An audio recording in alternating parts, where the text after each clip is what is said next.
Na verdade, esse texto aqui é um ensino prático de Jesus de como dar frutos.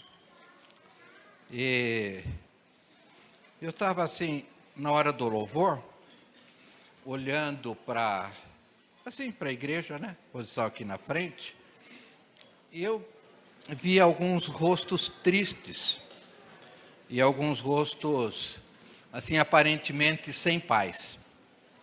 Você sabia que alegria, paz, amor, fé são frutos do Espírito Santo?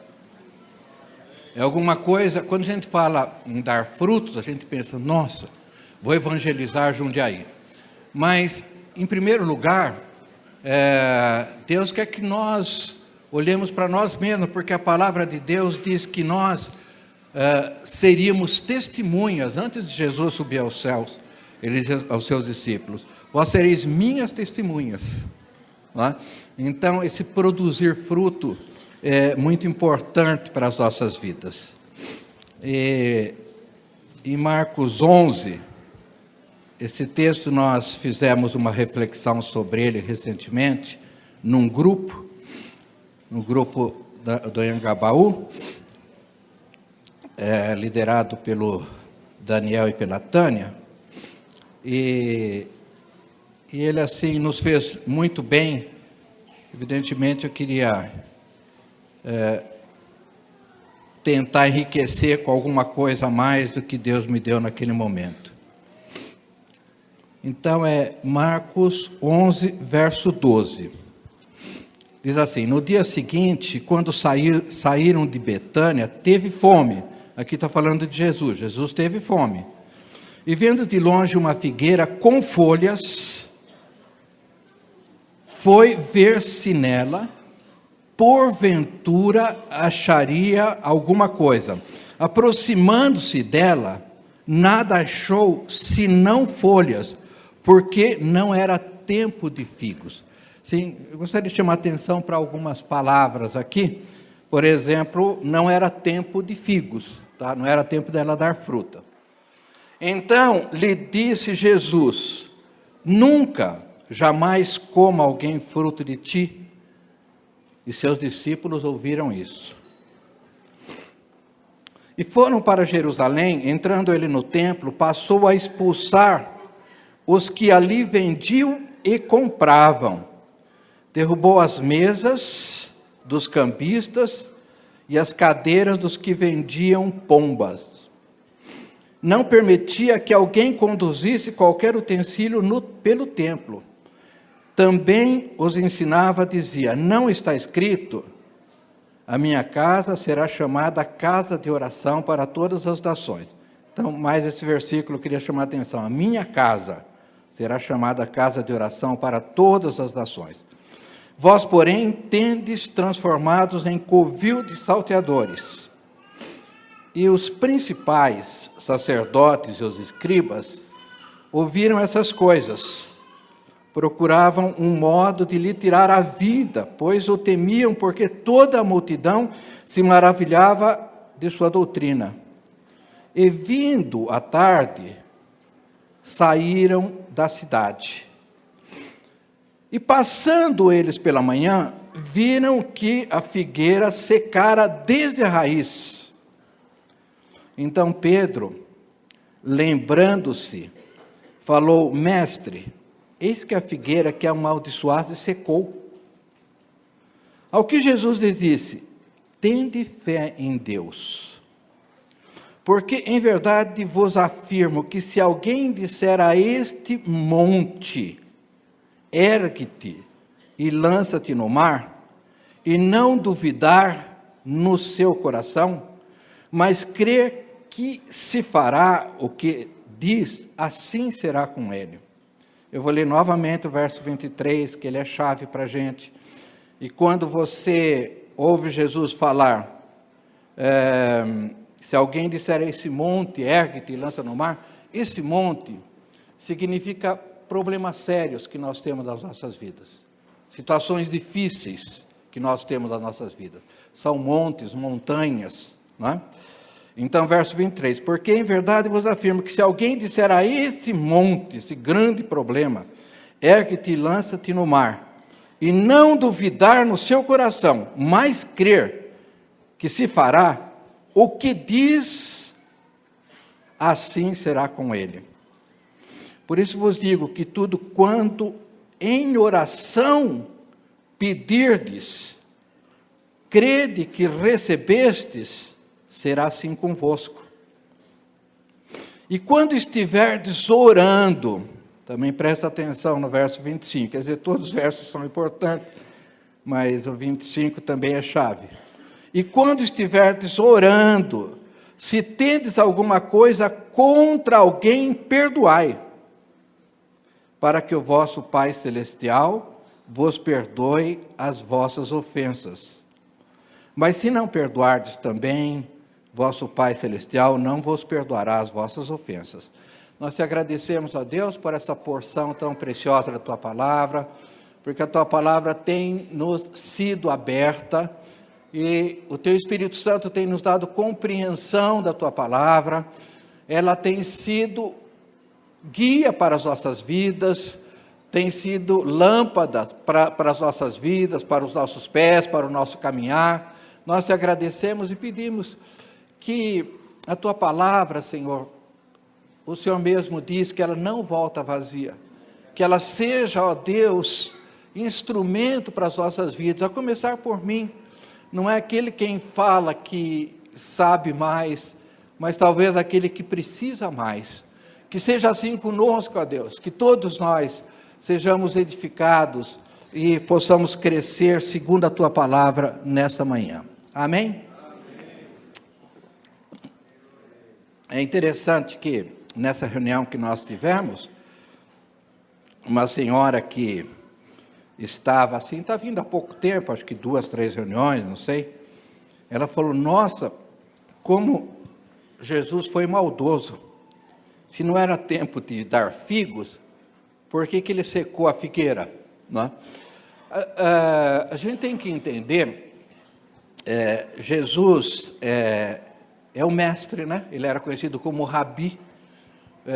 Jesus foi o maior professor de toda a história da humanidade, porque ele conseguia ensinar sem nenhum recursos que nós temos hoje, né? Sem um microfone, né? Ele pregava para multidões, como no Sermão do Monte, então ele tinha que usar instrumentos que ajudassem as pessoas a memorizar, a gravar o ensino dele. Então, aqui ele está usando assim uma figura, uma espécie de parábola, uma comparação. Evidentemente, quando a gente pensa em figueira, nós pensamos em Israel. E Israel não estava dando fruto, o Salvador estava lá à disposição deles, o Filho de Deus, o enviado de Deus, e Israel não estava dando frutos.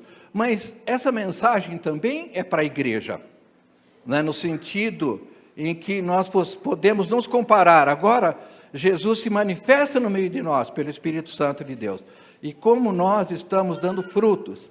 E é interessante que a palavra de Deus, ela é muito radical para os filhos de Deus que não dão frutos. Veja, quando você pega em João 15, a parábola da videira também, Jesus falia, que ela é uma parábola, né? Que ele é a videira, nós somos os ramos, né? Então ele diz que ele limpa os ramos para dar mais frutos, mas o ramo que não dá fruto, ele corta. E João Batista, veja, uma das primeiras mensagens de João Batista é que o machado estava posto à raiz da árvore, e a raiz que não dá fruto, ele iria cortar, a árvore que não der fruto, ele iria cortar pela raiz. Então, é lógico que depois de nós recebermos essa dádiva, esse perdão, essa graça do Senhor Jesus Cristo, Deus tem uma expectativa em relação às nossas vidas. Então é muito importante, eu sei que várias mensagens têm sido trazidas aqui para todos nós, no sentido de dar frutos, mas é interessante que essa figueira, ela era bonita, ela tinha árvore, tinha folhas, ela tinha uma aparência bonita. E quando nós comparamos com nós mesmos, né, a nossa aparência como cristãos, ela pode ser bonita. Às vezes nós estamos aí de Bíblia debaixo do braço, às vezes nós estamos até falando bonito a palavra, né? Então, é muito bom isso, mas isso só não satisfaz, só a beleza exterior. Deus está esperando de nós que haja frutos. Agora, como que Jesus nos ensina nesse texto a dar frutos? Então, tem 3 situações que nós vamos pegar aqui, em que nós podemos aprender, veja, é um próprio ensinamento de Jesus. E eu vejo que tudo é de uma forma assim figurada, ou boa parte de forma figurada, alguma é direta, para que a gente possa memorizar, gravar bem os ensinos de Jesus, né? Então, o primeiro fruto aqui, eu diria que é fruto de arrependimento. É interessante, e a Bíblia chama de arrependimento de frutos, né? O próprio João Batista diz, frutos de arrependimento. Isso é um fruto. Mas eu me arrependi. E nós tivemos há 2 domingos atrás uma mensagem linda sobre arrependimento. Eu já me arrependi, entreguei minha vida para Jesus, é maravilhoso, mas será que existe só esse arrependimento?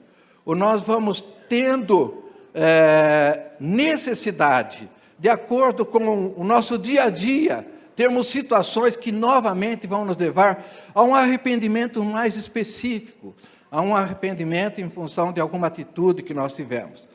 Veja, nesse ponto aqui, a palavra de Deus diz que Jesus entrou no templo e começou a expulsar o que vendiam e compravam, derrubava mesas. Tem um outro texto que se refere a isso, que Jesus fez uma espécie de chicote de cordas e lançou todos com muita ira. É um momento que Jesus ficou irado mesmo.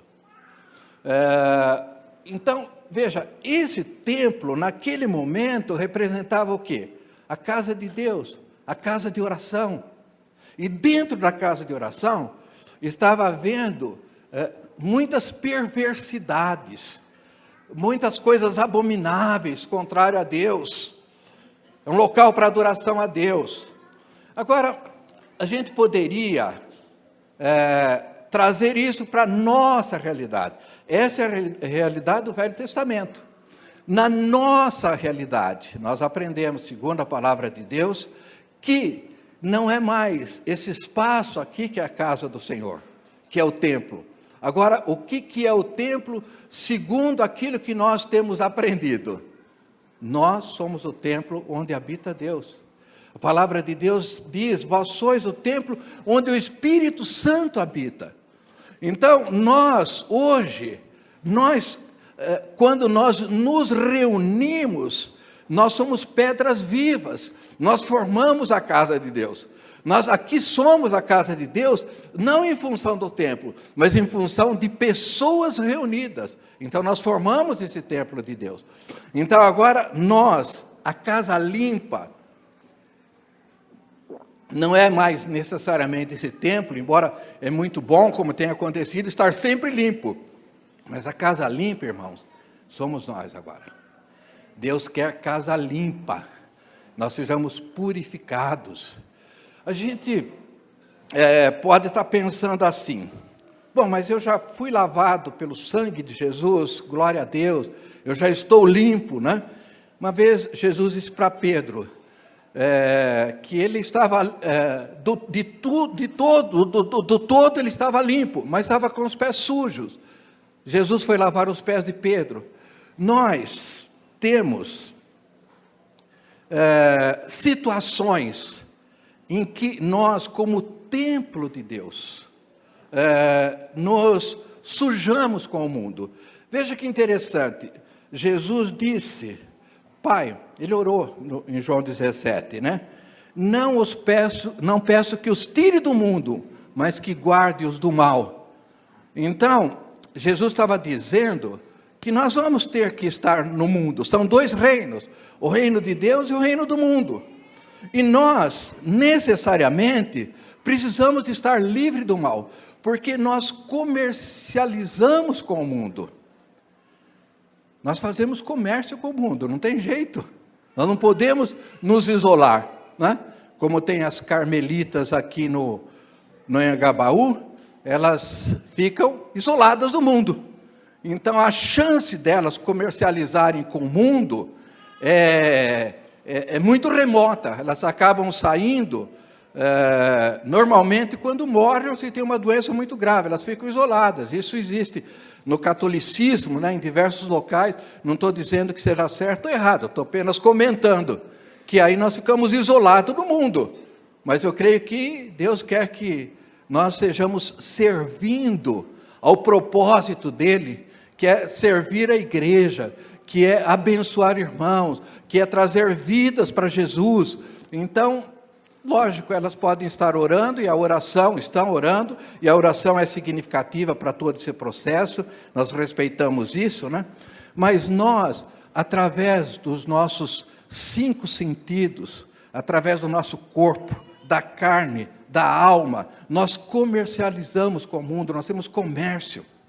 Nós somos a casa de Deus, onde Deus habita, mas os nossos olhos estão contemplando coisas que muitas vezes são inadequadas.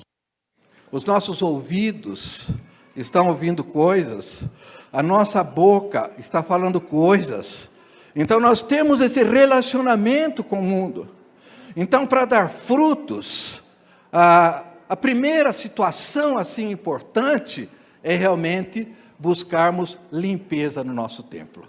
Nós precisamos pensar isso constantemente, esses frutos de arrependimento, para que a gente possa estar produzindo frutos.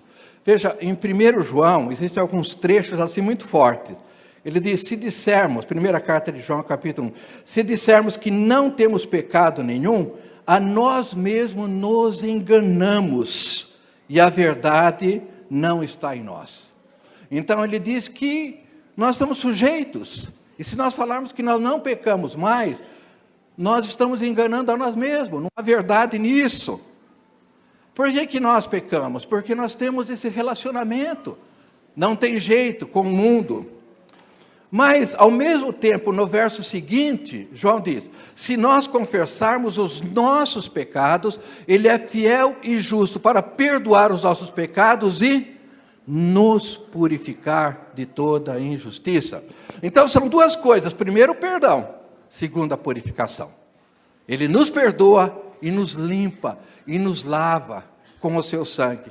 Então, é importante que a gente tenha isso em mente, que uma vida cristão, filho de Deus, para dar frutos tem que estar lavado, tem que estar limpo, tem que estar cheiroso, perfumado, com o perfume de Jesus.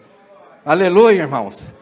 Nós constantemente estamos buscando isso, que a gente não se iluda, achando que nós, olha, agora nós estamos blindados contra o pecado, agora, nossa, não vai acontecer mais nada com as nossas vidas, em absoluto. Então, esse templo precisa ser cuidado, constantemente. E nós sabemos que, para nós tomarmos um banho, nos purificarmos, é só com o sangue, só o sangue nos purifica, não tem outro caminho. Então, nos colocamos diante de Deus, nós estamos constantemente fazendo avaliação das nossas vidas. Veja, quando a gente lê a palavra de Deus, ela nos confronta com aquilo que nós estamos fazendo, o nosso dia a dia. Isso nos traz, assim, informações de situações que nós deixamos, 1 milímetro que seja para lá, 1 milímetro para cá, mas nós deixamos o centro da vontade de Deus. E nesse momento, então, o arrependimento. Esse é o primeiro fruto. Sem esse fruto, não há chance, sem esse fruto do arrependimento, não há chance de eu dar novos frutos. Ou se eu der novos frutos, eu vou dar um fruto contaminado, porque eu estou contaminado. Então é importante que a gente tenha em mente isso. A segunda coisa nesse texto, e eu creio que aqui é muito forte a maneira que a palavra de Deus nos ensina, é o fruto do perdão. Quer dizer, na verdade, o segundo fruto aqui seria a fé. Para dar fruto, tem que ter a fé. Mas, na verdade, eu teria que, antes de falar da fé, eu quero falar sobre o perdão. Então, veja, no verso 24 que nós estamos lendo, por isso vos digo, que tudo que em oração pedirdes, crente que recebestes, será assim convosco. E quando estiverdes orando, se tendes alguma coisa contra alguém, perdoai, para que o Pai Celestial vos perdoe as vossas ofensas. Por que Jesus está dando essa dica para a gente tão importante? Porque no momento de oração, quantas coisas a gente pensa? Às vezes você fica um tempo maior de oração, principalmente se você está sozinho, há uma assim, divagação. Às vezes você para de orar e há uma divagação, a gente fica olhando. E esse é o momento que o Espírito Santo está falando com a gente. Então, uma vez uma pessoa disse para mim, irmão, quando eu oro, parece que a minha oração não passa do teto. E realmente, irmãos, se nós não limparmos essa área das nossas vidas, que é o perdão, a nossa oração, ela é infrutífera. É forte dizer isso, mas está escrito aqui. E eu tenho outros textos em que a palavra de Deus nos ensina que, por exemplo, em Mateus 5, se você tiver, o pastor Francisco tem pregado bastante sobre isso, se você está levando uma oferta ao altar, e lembrar que alguém tem alguma coisa contra você, não dê a oferta, deixa a oferta lá. Porque se a gente dá a oferta, não tem valor nenhum, tanto para quem dá como para quem recebe. Então, o que a palavra de Deus nos ensina? Então, quando oferta é culto. Quando você vai prestar culto a Deus, vai cultuar de uma forma ou de outra, e você se lembrar que tem alguma coisa que está atrapalhando sua vida no relacionamento, alguém da família, alguém da igreja, alguém do trabalho, e que precisa uma reconciliação, o que o texto diz? Concilia-te depressa, antes que aconteça coisas terríveis. E o texto continua, não vou entrar no texto. A gente diz que Deus é misericordioso, Ele é o Pai das misericórdias. Mas se tem alguma coisa que para Deus é inegociável, é o perdão de um filho para outro. Um perdão, veja, o que Deus pode sentir mais desconfortável, se não da família dele, ter dois filhos que não se amam, às vezes que não se falam. Mas veja, o perdão não é só em relação aos irmãos, o perdão é em relação a qualquer pessoa. Uma vez, eu estava, já faz uns 4, 5 anos, meditando sobre isso, e aí eu senti Deus colocando 4 pessoas que no passado, e algum passado bem distante mesmo, eu tive problemas. Então, de repente, esses 4 nomes vieram. Aí, eu conversando assim com o Espírito Santo, né? Mas eu já não sou perdoado, o Senhor já não me perdoou, eu já não estou limpo. Não é? Porque quando eu entreguei a minha vida para Ti, entreguei meu passado, e o Senhor limpou o meu passado. Então, o que eu senti o Espírito Santo dirigir? Que agora é o momento de eu procurar essas pessoas e dizer que eu conheci a glória de Deus, que eu conheci Jesus, que eu sou uma nova criatura. E no momento que eu agi daquele jeito, eu agi porque eu não conhecia a verdade. Então, o que Deus quer, até nesse perdão de pessoas passadas, coisas graves que ficaram, é que nós possamos agora testemunhar, houve um erro, houve coisas que trouxe dores para as pessoas, para a família, né? Agora é momento assim de trazer uma nova esperança, uma nova expectativa. E o fato de eu ir lá ou pedir perdão, no meu caso eram os 4 que precisavam pedir perdão, tá? Nenhum que eu tinha que perdoar, eram os 4 que precisavam pedir perdão. Então, irmãos, eu fiz uma busca pela internet, são pessoas que eu não sei mais, né? E Deus me deu o privilégio de encontrar 2 dessas pessoas, e eu testifiquei que a minha vida havia mudado, porque havia conhecido Jesus, e pedi perdão, e 2 dessas pessoas eu não consegui localizar, e seria muito difícil localizá-las. Mas tem uma questão, todas as noites eu oro por essas 2 pessoas, porque de qualquer maneira, alguma coisa atrapalhou a vida dessas pessoas. E uma dessas pessoas, eu deixei uma marca muito triste, muito ruim o que eu fiz. Era adolescente, não importa, mas eu fiz algo ruim. Então, eu vejo que isso é uma questão de honra para Deus, ao ponto que, no capítulo 6 de Mateus, no capítulo 18 e no capítulo 11 de Marcos, verso 26, mas se não perdoardes também vosso Pai Celestial, não vos perdoará as vossas ofensas. Veja, o perdão que Jesus nos deu é algo tão incomparável, tão maravilhoso. A gente estava dizendo que o perdão de Jesus é algo assim que nós não podemos entender a grandeza dele. E eu estava dando um exemplo, que não é um bom exemplo, desculpa, mas você acha, se um dos maiores carrascos da humanidade, que foi Hitler, se arrependesse, você poderia encontrar com ele no céu? Você acha isso possível ou não? É possível, irmãos? Ou você acha que a intensidade, a quantidade dos pecados de Hitler é maior do que a intensidade, a quantidade, o amor do perdão de Jesus para todos nós? Em absoluto. Veja, o pecado do mundo, eis o Cordeiro de Deus que tira o pecado do mundo. O pecado do mundo é pequeno, perto da grandeza do perdão de Jesus. Aleluia, glória a Deus, glória a Deus. Então você recebeu isso de presente. Então a palavra de Deus diz, você recebeu de presente. Agora, faça a mesma coisa. Perdoe, libere. Eu tive a alegria de estar no mês passado na casa do meu filho, o Natan, que está em Amsterdã.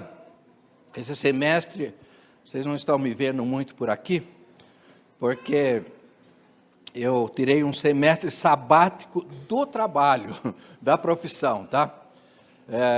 Eu fiz 35 anos de PUC, São Paulo. Eu já fiz minha carreira na USP, agora PUC. Nossa, 35 anos, entrando em sala de aula, saindo, entrando em sala de aula, saindo. Então, eu resolvi não dar aula esse semestre, tirei um semestre sabático. Então, aproveitamos, fomos passear um pouco, fomos da casa dele. E Amsterdã é uma cidade muito interessante, porque ela resistiu ao nazismo, já que nós falamos de Hitler, né? Inclusive, existe um museu de resistência, que você até foi visitar esse museu, né? De resistência ao nazismo. Mas, irmãos, em Amsterdã, tem 2 coisas que não se compara em lugar nenhum do mundo. São 2 casas.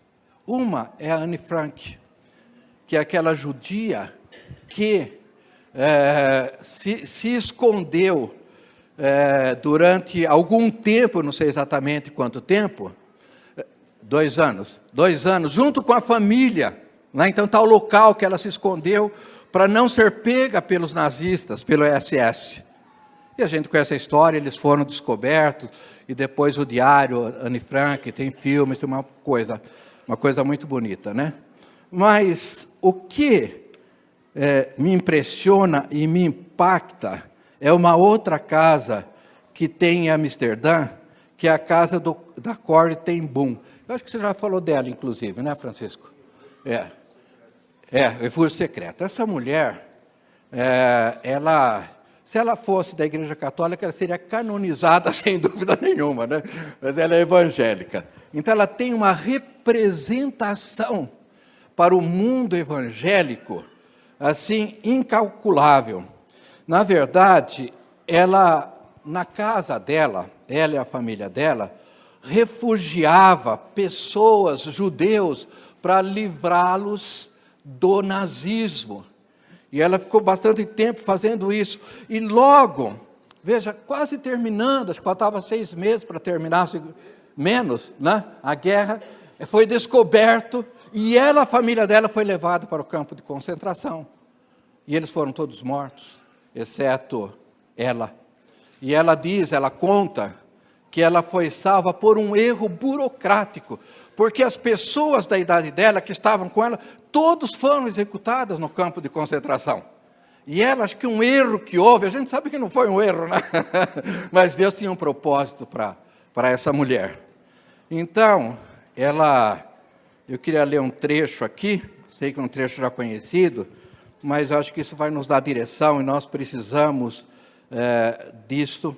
Ela estava pregando numa igreja em Munique, isso em 1947, e eis quem aparece dizendo que era um convertido. Um dos carrascos nazistas. Não é? Eu vou ler para os irmãos, que eu acho que é impressionante isso. Ela diz assim: foi numa igreja em Munique, ela contando, tá? Onde eu estava pregando em 1947, que de repente vislumbrei um homem calvo, troncudo, vestido, um sobretudo cinza, com um chapéu de feltro marrom amassado entre as 2 mãos. Num instante estava enxergando o sobretudo e o chapéu marrom. No instante seguinte, o uniforme azul, o cap estampado, com a caveira e as 2 tíbias cruzadas, o rosto malicioso, lascivo e debochado. Minhas lembranças de campo de concentração voltaram com rapidez e impacto. A sala enorme, com as severas luminárias no teto, a pilha patética de vestidos e sapatos no centro, a vergonha de ter de passar nua diante desse homem, o homem que estava na frente dela. Pude ver o vulto frágil de minha irmã, à minha frente, costelas quase furando, o fino pergaminho de sua pele. Olha que isso é sofrimento, irmãos. Agora, ele estava diante de mim, de mão estendida. E olha o que ele diz para ela. Que bela mensagem. Ela usa aqui Fraulein. A Márcia disse que é senhorita, né, em alemão. Acho que é isso, né, Francisco? Que bom saber como disse que os nossos pecados estão todos no fundo do mar. Veja que ironia. Naquela mensagem que ela trouxe, ela disse que Deus havia lançado para que nunca mais fosse resgatado os nossos pecados de volta no fundo do mar. E ele pegou isso para falar com ela. Pela primeira vez, desde a minha soltura, eu estava de frente a frente com um dos meus algozes. O meu sangue parecia ter congelado. Aí ele diz: você mencionou Ravensbrück na palestra? Ele dizia: fui guarda lá. Mas depois disso, continuou, tornei-me cristão. E sei que Deus me perdoou pelas coisas cruéis que cometi lá. Mas eu gostaria de ouvi-lo da sua boca também. Fraulein, senhorita, com a mão estendida, outra vez, você me perdoa? Então ele estendeu a mão para ela. Agora, veja o que passa dentro dessa mulher. E isso passa para todos nós, irmãos, quando nós temos que enfrentar uma situação de perdoar ou de pedir perdão. Não é diferente. Passa tudo nós. Fiquei paralisada. Não podia fazer isso. Minha irmã Betsy morrera naquele lugar. Será que ele podia pagar a sua morte terrível e prolongada simplesmente porque pedia perdão? Veja, ela se sentia como se ela estivesse traindo a irmã dela, que tinha morrido. Mas como é que eu vou perdoar um cara que matou minha irmã? Eu achava que já perdoara a todos. Pregava sobre isso por toda parte. Eu, o exemplo de perdão, não conseguia perdoar quando encarava meu ofensor em carne e osso. Não pode ter passado mais do que alguns segundos. Ele em pé com a mão estendida, mas para mim parecia uma batalha de horas, enquanto eu enfrentava a coisa mais difícil que tive que fazer em minha vida. Então, isso vale para nós. Tem situações que pode ser a coisa mais difícil que nós vamos ter que fazer na nossa vida, mas nós vamos ter que fazer. Eu não tinha opção. Eu sabia disso. A mensagem do perdão de Deus possui um pré-requisito, que perdoemos a todos que nos feriram. Se não perdoardes aos homens, afirmou Jesus, tampouco vosso Pai vos perdoará as vossas ofensas. Isso ela cita aqui Mateus 6,15. Ainda assim, lá estava eu com o coração dominado por frieza. Entretanto, perdoar é um ato da vontade, e a vontade pode funcionar indiferentemente da temperatura do coração. Jesus, ajuda-me, supliquei silenciosamente. Eu posso levantar a minha mão, pelo menos isso posso fazer. Dá-me sentimento depois. Então, sentindo-me um robô, coloquei minha mão mecanicamente na mão que me estava estendida. Enquanto, isso é importante, irmãos, e agora começam os frutos. Enquanto o fiz, algo incrível aconteceu. Uma corrente começou no meu ombro, correu pelo meu braço e saltou para as nossas mãos unidas. Em seguida, esse calor restaurador parecia inundar todo o meu ser, trazendo lágrimas aos meus olhos. Eu te perdoo, irmão, exclamei, de todo o meu coração. Aleluia. Por um longo instante, seguramos a mão um do outro, o ex-guarda e a ex-prisioneira. Posso dizer que nunca experimentei o amor de Deus de forma tão intensa como naquele momento. Irmãos, o amor de Deus foi derramado. Romanos 5,5. Pelo Espírito Santo nas nossas vidas. Mas muitas vezes, ele está represado dentro de nós. A gente não dá vazão para esse amor de Deus. Então, a experiência que ela teve foi de dar vazão para isso. E muitas vezes nós estamos, Deus, mas a tua palavra diz que o seu amor já foi derramado. Não é momento de eu executar esse amor, mas o que está nos prendendo? O que está nos atrapalhando? Para que a gente possa dar esse fruto.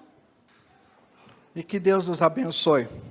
E eu fico assim, imaginando, irmãos, o perdão é uma decisão, como ela diz. E a decisão é isso, ó. Fazer isso. É uma decisão. Essa decisão, ela não está nos nossos sentimentos. Os nossos sentimentos vai achar que a pessoa que nos ofendeu não merece fazer isso. Mas quando nós... Veja, a gente tem 3 posições que a gente pode ficar, não é verdade? Assim como eu estou, eu não sei se isso é bíblico, Abinério, você me corrija aí, mas quando era criança diziam que o inferno era no centro da terra. Não é mais ou menos, vamos falar, a gente não sabe onde é, então vamos admitir que seja, né? Então, se eu estou assim, eu estou apontando para o inferno. tá? Estou falando no sentido espiritual. Se eu estou assim, eu estou apontando para o irmão. Não no sentido de acusar, no sentido de dar as mãos. Veja, para que eu tome essa posição, eu preciso tomar uma decisão. E quando eu tomei essa decisão de esticar as mãos, eu estou tomando essa decisão de servir, porque eu sirvo com as mãos, não tem outro jeito de eu servir. Estender a mão para o perdão, extravasa amor dentro de nós. Veja, quando eu estendo a mão, irmãos, eu posso fazer a coisa mais preciosa que nós podemos fazer um para o outro, que é abraçar. A palavra de Deus nos ensina para nós orarmos impondo as mãos. Não precipitadamente, mas impondo as mãos. Olha que posição que eu tenho. Então, são decisões que eu tomo para dar frutos. Jesus disse, imporão as mãos sobre os enfermos em meu nome e eles serão curados. Imporão as mãos, tem que fazer isso. São decisões que eu estou tomando. Mas além dessa posição, existe uma outra posição que eu posso ter com as minhas mãos. Que é quando eu louvo. Quando eu olho para o Deus Todo-Poderoso. Quando eu olho para a obra que Jesus fez. E pelo fato de... E não vai nenhuma crítica nisso, por favor. De eu até ministrar essa palavra, também no louvor eu estava olhando. Se nós tivéssemos meia dúzia com as mãos levantadas, hoje é muito. Agora, veja que interessante. Isso não é um evangelho segundo Marion, não. É bíblico isso. Tá? A palavra de Deus nos ensina que Jesus, olha, em João 17, ele levantou os olhos para os céus. O ato de eu dar uma direção para o meu corpo, para os meus olhos, que Deus está sentado nos lugares celestiais. Então, eu olho para cima, eu já tenho uma postura diante de Deus que agrada a Deus. Quantos salmos fala isso para nós levantarmos a mão? E tem uma passagem, acho que eu não anotei aqui, mas está em Hebreus. Portanto, tornai a levantar as mãos cansadas. Irmãos, torne a levantar as mãos cansadas. Aleluia. E os joelhos desconjuntados. É Hebreus 12. Levante as mãos para Deus. Quando é esse momento, não é? Isso é uma decisão. Eu não estou sentindo nada. Não gosto desse hino que eles estão cantando. Olha, foi uma manhã horrível. Veja, isso é decisão, não é sentimento. O movimentar as mãos são decisões que nós tomamos. A decisão de amar, de abraçar, de cumprimentar, de abençoar uns aos outros. A decisão de eu exaltar o Todo-Poderoso. Porque Jesus fazia isso, irmãos. Jesus não precisava fazer isso, mas Ele fazia isso. Ele levantava as mãos, levantava os olhos para os céus. Quando Ele falava com Deus, com o Pai, a referência que Ele tinha. Amém, queridos? Depois, no final, se Deus permitir, eu queria estar orando um pouco, tomando essas posições. Jesus diz, quando eu for levantado da terra, atrairei todos a mim, significando da morte que Ele ia morrer. Irmãos, deixa eu falar uma coisa para vocês. Por que Jesus não morreu enforcado? Existia forca na época de Jesus? Existia porque Judas, se enforcou. Por que não foi enforcado? Porque Deus escolheu que ele morresse naquele jeito. Olha a posição que Jesus morreu. Significa alguma coisa para você isso? Se Jesus morresse enforcado, ele morreria com as mãos para o chão. Mas ele morreu de braços abertos, simbolizando que dentro dele, no coração dele, cabe todos nós. E por nós ele morreu, por nós ele deu a vida. Aleluia. Glória a Deus. Glória a Deus. Então é importante essas coisas, tá? E às vezes eu fico olhando, irmãos, assim meio de braços cruzados. É uma posição assim de descanso, né? É uma posição de descanso. Mas espiritualmente, não é antibíblico não. Mas espiritualmente, eu fico olhando que a gente está abraçando a gente mesmo, né? A gente gosta tanto da gente que a gente se abraça. Agora, a Bíblia diz uma coisa interessante: ama ao teu próximo como a ti mesmo. Então está certo, né? A gente está abraçando a nós, eu estou me amando, Jesus, olha, então agora eu vou poder amar mais. Estou dizendo isso nos momentos de louvor, né? Nos momentos... Lembra quando a gente se converteu, tinha uma irmã lá muito radical, mas ela sentia ser de Deus. Na hora da oração, até as nossas posições, se a gente cruzasse as pernas, ficasse assim, meio assim, sabe? Falei, irmão, você está diante de Deus. Não é assim, você fica assim diante de Deus. É assim que você vai falar com seu pai. Né? São coisas assim que fazem diferença para nossas vidas. Nós queremos dar frutos, esse é o objetivo. E a última coisa, irmãos, vamos falar um pouco sobre fé. Ai, Jesus, dá graça. A fé. Esse texto também é muito forte, né? Tende fé em Deus. Você acha que nós temos fé? Temos. Porque ninguém sem fé estaria aqui hoje. Não é verdade? Nós temos fé. Agora, como que Jesus nos ensina? A primeira coisa importante, a palavra de Deus diz: sem fé é impossível agradar a Deus. Então, sem fé não dá para agradar a Deus.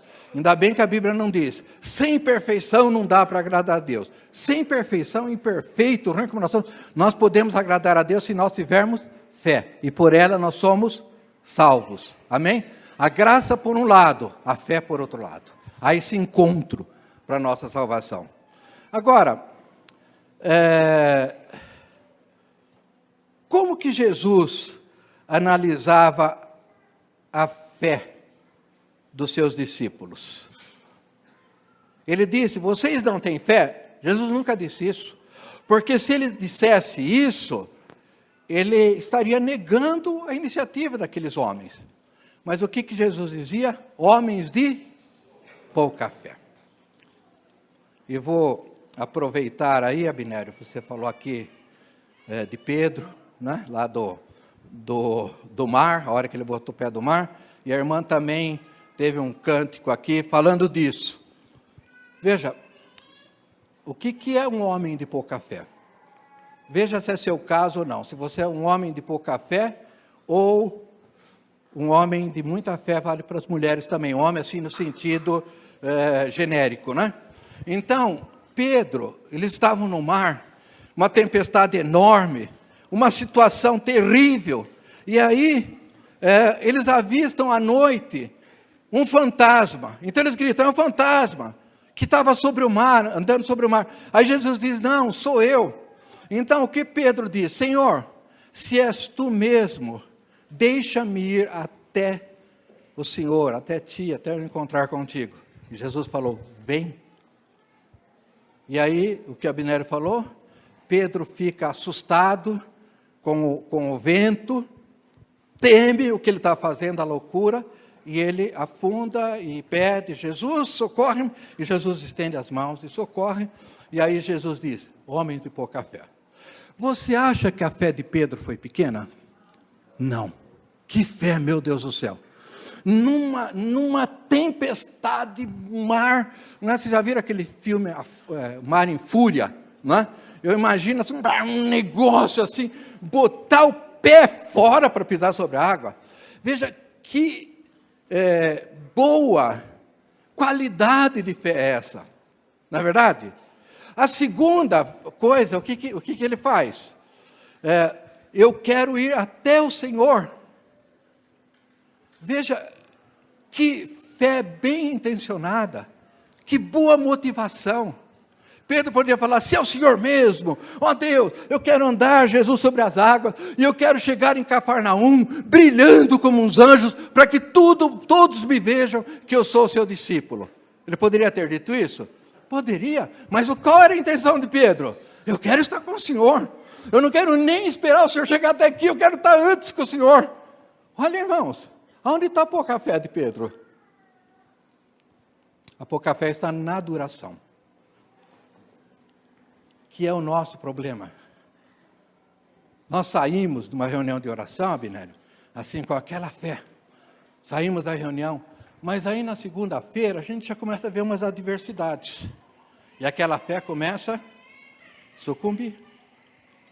A nossa fé é como chuva de verão. Ela é passageira, ela é momentânea. Isso significa ser homem de pouca fé. Nós temos aquele momento assim de unção, de Deus operando, de Deus fazendo maravilhas, né? E nós saímos daqui animados, mas na segunda-feira, e Satanás é esperto por isso, para isso, já vai acontecer alguma coisinha, que a sua fé começa a diminuir. E talvez na sexta-feira você nem se lembra mais. Homens de pouca fé. Então isso é muito importante. Nós precisamos buscar graça do Senhor para que a nossa fé seja duradoura.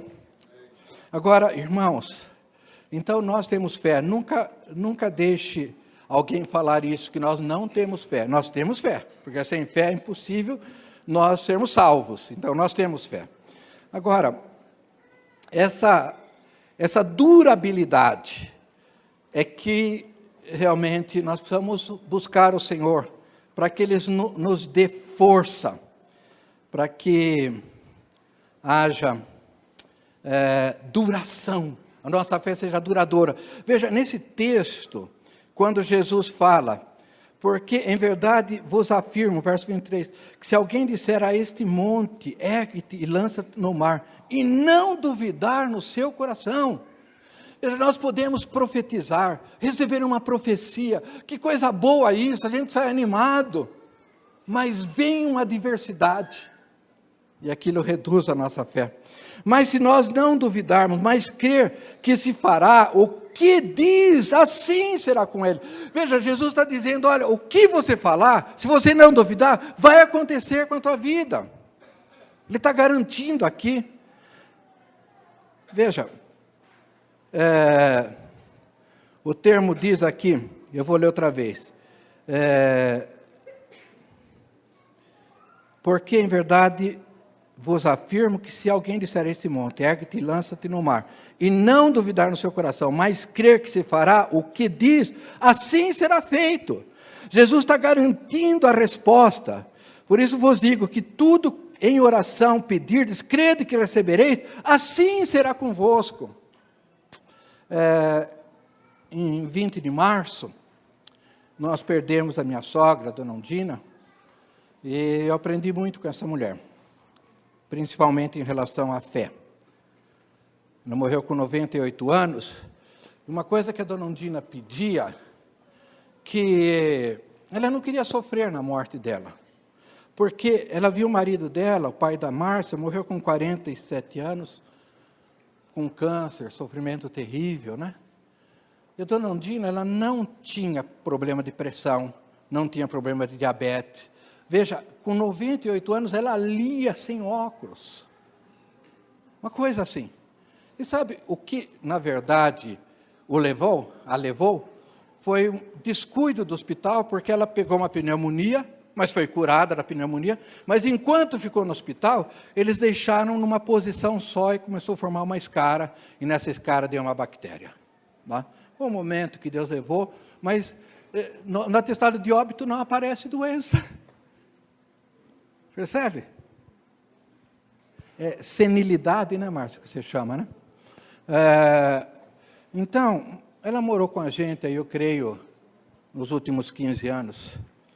E nós a trouxemos para casa, para nossa casa, porque ela morava num sobrado em São Paulo, uma escada meio íngreme, e ela foi descer, caiu, e ela ficou com a perna enroscada na escada, de cabeça para baixo, até localizar ela.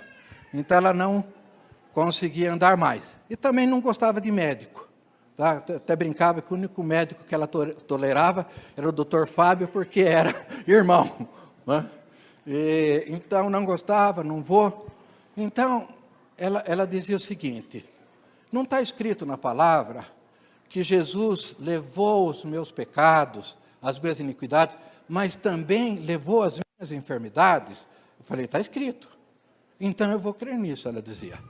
E então ela pegava aquele versículo lá, Isaías 53:4, que diz: ele levou sobre si as nossas enfermidades e as nossas dores tomou sobre si, e pelas suas pisaduras nós somos curados.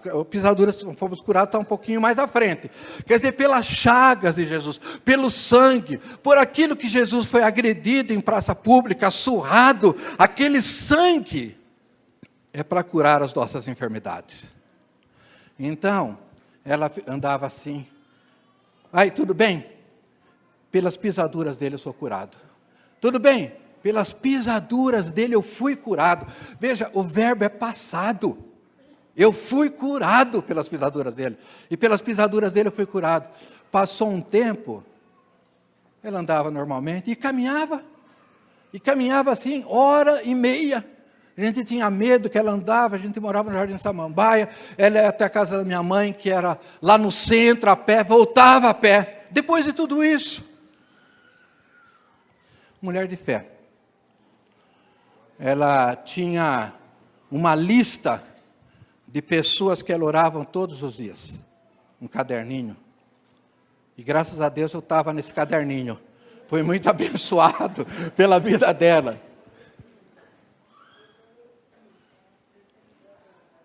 Quando, em 1987, vou dizer isso para a glória de Deus, que eu queria honrá-la.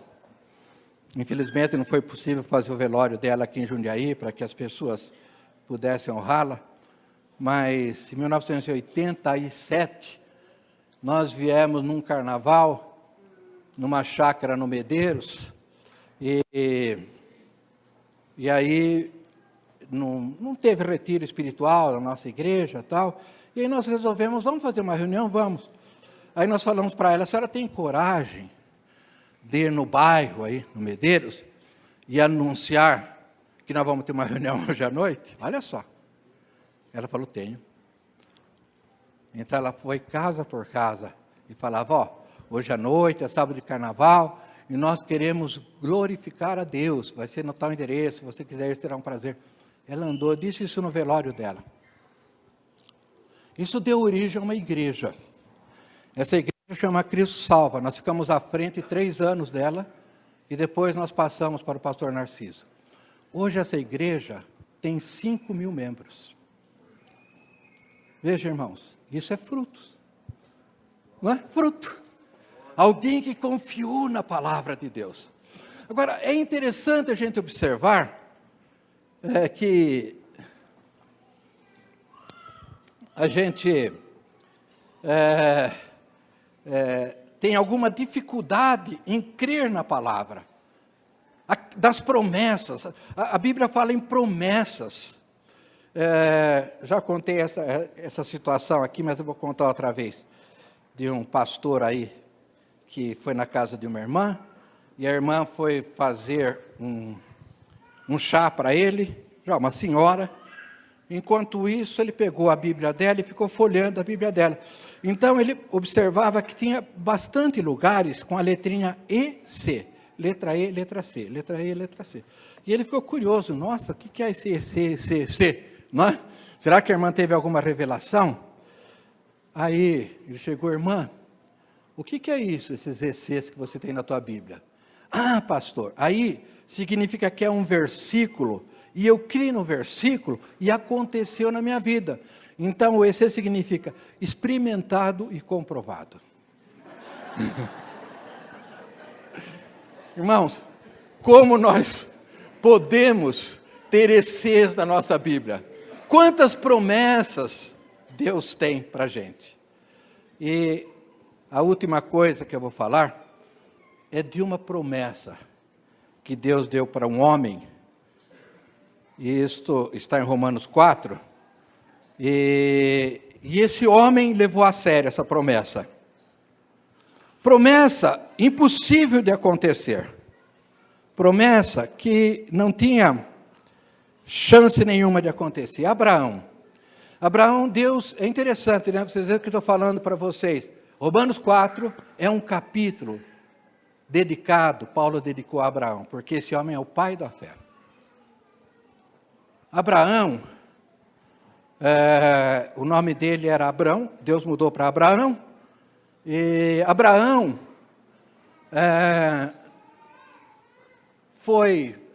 veja, Deus mudou o nome para Abraão, que significa pai de uma multidão. Abraão foi avô de Jacó. Deus mudou o nome de Jacó para Israel. O nome de Israel, o nome de Jacó significava suplantador. Jacó teve 12 filhos, 12 tribos, e uma das tribos de Judá. De que tribo Jesus veio? De Judá. Por que nós chamamos hoje os judeus de judeus? Por causa da tribo de Judá? Veja que relevância tem isso. Então, a história da igreja propriamente dito começa com esse homem. Mas Deus fez uma promessa que ele seria pai de uma multidão. E eu queria, quem puder acompanhar comigo, Romanos 4. Deixa eu ver aqui aonde eu quero começar. Por favor, se você puder ler várias vezes Romanos 4, isso muda a tua vida. É um capítulo assim que foge, né? Alguns teólogos dizem que o Romanos poderia ser o livro mais importante da Bíblia. Alguns dizem que é o livro que mais fala sobre Israel, é o livro que mais centra Jesus, né? Eu acho que é muito bom ler Romanos. Então, veja, verso 17, está falando de Abraão, né? Como está escrito, por pai de muitas multidões te constituí, e perante aquele no qual creu, o Deus que vivifica mortos, e chama à existência as coisas que não existem. Então, veja, aqui são duas características, tá? Primeiro, o Deus que ressuscita mortos. Se você quiser transportar montes que está perturbando a tua vida, se você quiser ver coisas miraculosas da sua vida, testemunhar milagre, primeira coisa é um Deus que ressuscita mortos, tá? Não perca isso. A ressurreição de Jesus, as 3 pessoas que ele ressuscitaram, sem isso nós não temos base. Ó, quem vai operar milagre? Quem vai fazer? Mas é Deus, mas Deus está longe, não sei onde está Deus. Mas é um Deus que ressuscita a morte. Segunda coisa, veja a característica. É um Deus que chama à existência as coisas que não existem. Olha, e essa é a característica da fé, a característica da oração. Por isso, Jesus diz, olha, se você conseguir vislumbrar, ver alguma coisa, e orar em cima daquilo que você está vendo, vai acontecer para você. Então você precisa como que desenhar alguma coisa que você quer. Mas isso é loucura. Mas eu estou orando para um Deus que traz à existência as coisas que não existem. Olha, irmãos, é isso que Ele quer. Ele quer que você imagine coisas malucas, que é impossível. Claro, desde que seja a vontade dEle. Então Ele traz à existência aquilo que não existe. Assim Deus criou o mundo, faça-se a luz. Ele trouxe à existência a terra, o universo, da palavra dele. É essa fé que Deus quer que nós tenhamos, né? Agora, veja o que acontece com Abraão. Verso 18, Abraão esperando contra a esperança. Veja, tudo era contrário. E a oração da fé, a oração com fé, tudo está contrário na nossa vida. Por quê? Se tiver tudo favorável, não tem graça para Deus. Deus quer trazer à existência as coisas que não existem. Então, Abraão, esperando contra a esperança, creu para vir ser pai de muitas nações, segundo lhe fora dito. Assim será a sua descendência. Verso 19. Sem enfraquecer na fé.